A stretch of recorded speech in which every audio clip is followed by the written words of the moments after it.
نحمده ونصلي على رسوله الكريم أما بعد فأعوذ بالله من الشيطان الرجيم بسم الله الرحمن الرحيم الحمد لله الذي هدانا لهذا وما كنا لنهتدي لولا أن هدانا الله رب اشرح لي صدري ويسر لي أمري واحلل عقدة من لساني يفقه قولي رب زدني علما بيسر ولا تعسر وتمم بالخير وبك نستعين يا فتاح اللهم فقهنا في الدين آمین یا رب العالمین۔ السلام علیکم ورحمۃ اللہ وبرکاتہ۔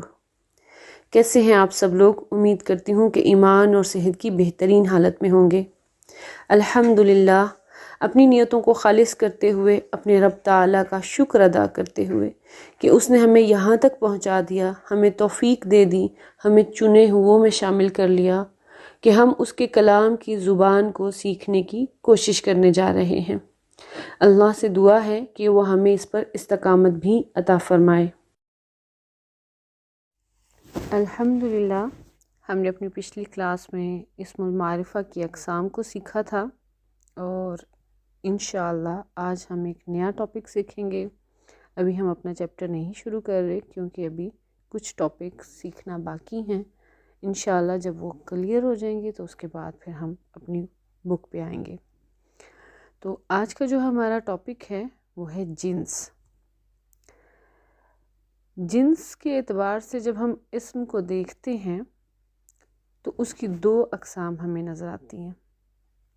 ایک ہے تذکیر جس کو ہم مذکر بولتے ہیں، اور ایک ہے تانیث جس کو ہم مؤنث بولتے ہیں۔ عربی زبان میں استعمال ہونے والا ہر اسم مذکر سمجھا جاتا ہے جب تک اس میں کوئی ہمیں علامت مؤنث نظر نہ آ جائے، ٹھیک ہے، اور یہ ثابت نہ ہو جائے کہ یہ مؤنث ہے۔ تو اب یہ جاننے کے لیے کہ کیسے پتہ چلے گا کون سی وہ علامات ہیں جس سے ہمیں پتہ چلتا ہے کہ کوئی اسم جو ہے وہ مؤنث ہے، تو ہمیں اس کی اقسام کا سیکھنا ضروری ہے۔ تو چلیں سیکھتے ہیں مؤنث کی اقسام۔ مؤنث کی اقسام جو ہیں وہ ہیں دو، ایک ہے مؤنث حقیقی اور ایک ہے مؤنث لفظی۔ مؤنث حقیقی کیا ہوتی ہے؟ مؤنث حقیقی ہوتی ہے کہ وہ اسم جس کے مقابلے میں فی الواقعہ کوئی مذکر موجود ہو، یعنی کہ اس کا پیئر موجود ہو، ٹھیک ہے، یعنی کہ اس کا نر موجود ہو۔ مثلا جیسے ہم کہتے ہیں امن، تو اس کا اپوزٹ ابن موجود ہے، اختن اس کا اپوزٹ اخن موجود ہے، ناقتن اس کا اپوزٹ جمل موجود ہے، یعنی کہ وہ اسم جس کا پیئر ہمارے پاس موجود ہوتا ہے، جس کو ہم بولتے ہیں مؤنث کا مذکر موجود ہونا۔ اچھا، اس کے علاوہ یہ کہ جو تمام، یہاں پہ ایک بات اپنی یاد رکھنی ہے، ٹھیک ہے، کہ جتنی بھی عورتوں کے نام ہیں نا، وہ تمام کے تمام نام جو ہے نا وہ مؤنث حقیقی میں آتے ہیں، ٹھیک ہے، آپ نے اس چیز کو ہمیشہ سے یاد رکھنا ہے۔ مؤنث حقیقی میں آتے ہیں، بے شک ان کا اختتام جو ہے وہ تائے مربوطہ پر ہوتا ہے، اس کے باوجود وہ مؤنث حقیقی کہلاتے ہیں۔ اب تائے مربوطہ پر اختتام ہوتا ہے، اس سے کیا مراد ہے یہ ہم انشاءاللہ بھی نیچے پڑھتے ہیں کہ تائے مربوطہ پر اختتام ہونے والے جو اسم ہوتے ہیں وہ مؤنث لفظی میں آتے ہیں، ٹھیک ہے۔ تو آپ نے کسی فیمیل کا نام جس کے اینڈ پہ گول تا آ رہی ہو، اس کو اپنے مؤنث لفظی نہیں کہنا بلکہ وہ مؤنث حقیقی ہے۔ فار ایگزامپل مریم، عائشہ، زینب، آمنہ، ٹھیک ہے۔ اب اس میں دیکھیں عائشہ اور آمنہ کے آخر میں گول تا ہے نا، لیکن یہ مؤنث حقیقی ہیں۔ اب ہم مؤنث کی دوسری قسم سیکھتے ہیں اور وہ ہے مؤنث لفظی۔ مؤنث لفظی کیا ہوتی ہے؟ وہ مؤنث اسم ہوتا ہے جس کو قواعد کے تحت ہم مؤنث کے طور پر استعمال کرتے ہیں یا اس کو مؤنث بنا لیا جاتا ہے، ٹھیک ہے، یعنی کہ فی الحقیقت اس کے مقابلے میں کوئی مذکر موجود نہیں ہوتا، یعنی کہ وہ صرف مادہ ہوتی ہے اور اس کا کوئی نر موجود نہیں ہوتا، ٹھیک ہے۔ مؤنث لفظی کی بھی آگے مزید 2 اقسام ہیں، دیکھتے ہیں وہ کون کون سی ہیں۔ نمبر 1 ہے مؤنث قیاسی اور نمبر 2 ہے مؤنث سماعی۔ مؤنث قیاسی کون سی مؤنث ہوتی ہے؟ جی، مؤنث قیاسی وہ مؤنث ہوتی ہے جو ظاہری طور پر یا لفظی طور پر آپ کہہ سکتے ہیں، اس میں ہمیں علامت تانیث یعنی کہ مؤنث ہونے کی کوئی نہ کوئی نشانی نظر آ رہی ہو، ٹھیک ہے، ظاہری طور پر وہ موجود ہو، اس کے اندر کوئی علامت جس کو کہ ہم علامت تانیث کہتے ہیں یا مؤنث کی کوئی علامت کہتے ہیں، ٹھیک ہے۔ تو اس مؤنث لفظ کو، اس مؤنث اسم کو ہم مؤنث قیاسی کہتے ہیں، ٹھیک ہے۔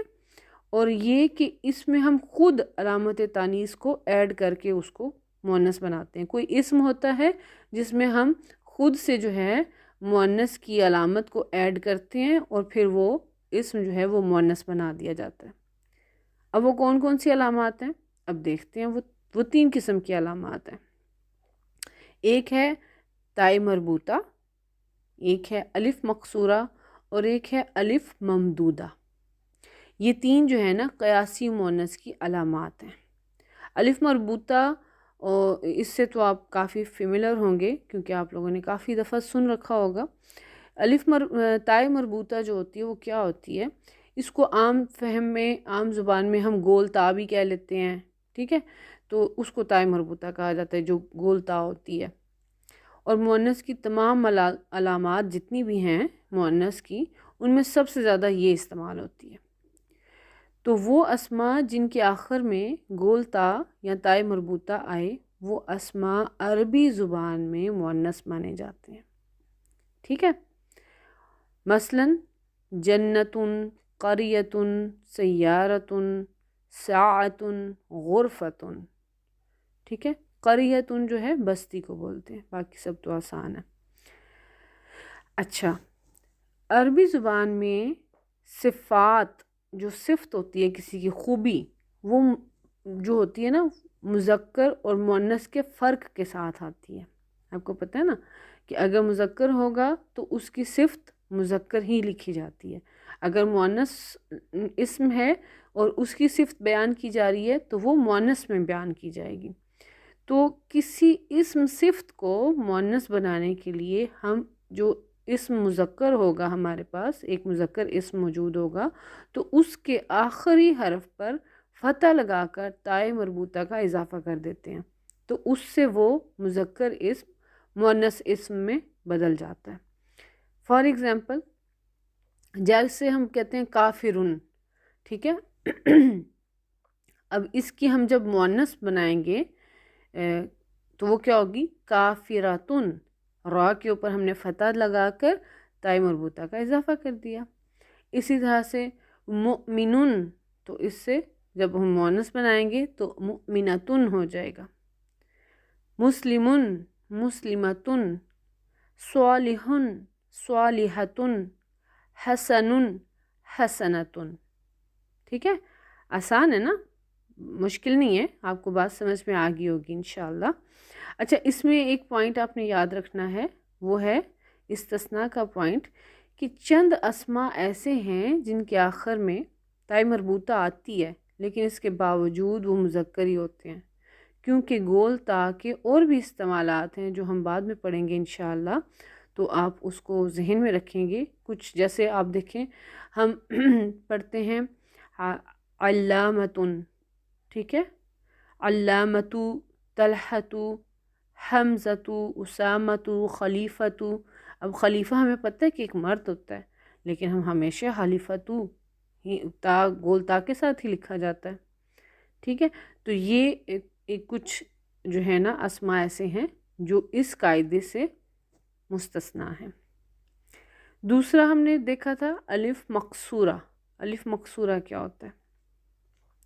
قیاسی مؤنث کی جو دوسری علامت ہے وہ الف مقصورہ کہلاتی ہے، اور وہ کیا ہوتی ہے؟ چھوٹی یا ہوتی ہے جس کو ہم اردو میں چھوٹی یا کہتے ہیں، اور اس سے پہلے ایک کھڑی زبر ہوتی ہے، ٹھیک ہے، اس کو ہم الف مقصورہ کہا جاتا ہے۔ فار ایگزامپل قبرا، صغرا، بشرا، حسنا، ٹھیک ہے، یہ سب الف مکسورہ کی ایگزامپل ہیں. تو جب بھی کسی اسم کے اینڈ میں آپ کو الف مکسورہ نظر آئے تو آپ سمجھ جائیں کہ یہ اسم جو ہے یہ مؤنث ہے. اچھا، اس میں بھی استثناء ہے. جیسے ہم بچپن سے پڑھتے آ رہے ہیں حضرت عیسیٰ، حضرت موسیٰ، تو ان کے بھی اینڈ پہ دیکھیں الف مکسورہ آ رہا ہے، لیکن ہم جانتے ہیں کہ یہ اسماء جو ہیں یہ مؤنث نہیں ہے. ٹھیک ہے، تو یہ مذکر نام ہے، یہ مؤنث نام نہیں ہے. تو اس طرح سے کچھ استثناء اس میں بھی موجود ہیں. نیکسٹ چلتے ہیں الف ممدودہ. الف ممدودہ کیا ہوتا ہے؟ قیاسی مؤنث کی جو تیسری علامت ہے وہ ہے الف ممدودہ، اور یہ کیا ہوتی ہے؟ جس کو ہم اردو میں بولتے ہیں الف مد آ اور اس کے بعد حمزہ اصلی. ٹھیک ہے، تو جب آپ کو کسی بھی اسم کے آخر میں الف مد اور اس کے بعد حمزہ اصلی نظر آ جائے تو آپ سمجھ جائیں کہ یہ اسم جو ہے یہ مؤنث ہے. فار ایگزامپل ہم اردو میں بولتے ہیں صحرا، ٹھیک ہے، ہم لکھتے بھی ایسے ہی ہیں، لیکن عربی میں کیسے ہوتا ہے؟ صحراء. ٹھیک ہے، یہ مد ہے نا تو اس کو لمبا بھی کرنا ہوتا ہے. جیسے بیضاء، ٹھیک ہے، سفید کو بولتے ہیں. صفراء، پیلے کو بولتے ہیں، کلر کا نام ہے یہ. ٹھیک ہے، تو آپ کو پتہ چلا کہ وہ 3 علامات جو کسی بھی اسم کو خود اگر ہم ان میں وہ علامات ایڈ کر دیتے ہیں تو وہ اسم مؤنث بن جاتا ہے. ٹھیک ہے، تو آج ہم اپنا یہاں تک ہی رکھتے ہیں. ویسے تو ہمارا ابھی کمپلیٹ نہیں ہوا، ابھی مؤنث سماعی باقی ہے، تو انشاءاللہ تعالی ہم نیکسٹ کلاس میں اس کو کنٹینیو کریں گے.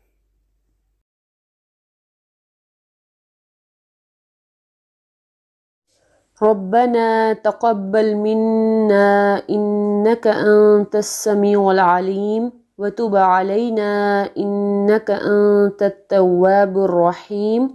ربنا آتنا في الدنيا حسنة وفي الآخرة حسنة وقنا عذاب النار. سبحان ربك رب العزة عما يصفون وسلام على المرسلين والحمد لله رب العالمين. جزانا الله خيرا كثيرا. السلام عليكم ورحمة الله وبركاته.